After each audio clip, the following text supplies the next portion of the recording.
બીજું આજે મારી દીકરીને આઈસ્ક્રીમ ખાવાનું મન થયું તો મારી બબલીએ કે મારે પપ્પા ખુદ બનાવો છે, તો મેં લઈ આવ્યો તૈયાર પેકેટ કાજુ દ્રાક્ષનું, અને તેણે એ 1/2 લીટર જેટલું દૂધ ગરમ કરી અને એમાં 1 વાટકી જેટલું આપણે જે મલાઈ હોય તે એડ કરી દીધી અને સારી રીતે તેને મિક્સ કરી ઉફાણ આવે ત્યાં સુધી પકાવી તેને ઠરવા દીધું, અને ત્યારબાદ તેની અંદર જે તૈયાર કાજુ દ્રાક્ષનું પેકેટ આવે તે એડ કરી અને સારી રીતે તેણે બ્લેન્ડર ફેરવી અને મિક્સ કરેલું, તો બ્લેન્ડરથી તેણે સારી રીતે આ રીતના મિક્સ કરી લીધું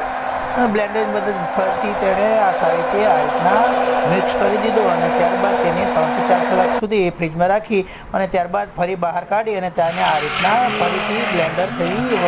સારી રીતે મિક્સ કરી દીધું, અને ત્યારબાદ એક ડબ્બો લઈ અને તેની અંદર ભરપૂર માત્રામાં કાજુ બદામ એડ કરી અને ડબ્બાને ફ્રીઝરમાં મૂકી દીધું અને 5 થી 6 કલાક સુધી સેટ કરી અને આ આઈસ્ક્રીમ અમારો તૈયાર થઈ ગયો। બીજું ખાવામાં ખૂબ જ ટેસ્ટી અને બિલકુલ બજાર જેવું અને નેચરલી ઘરે બનાવ્યું।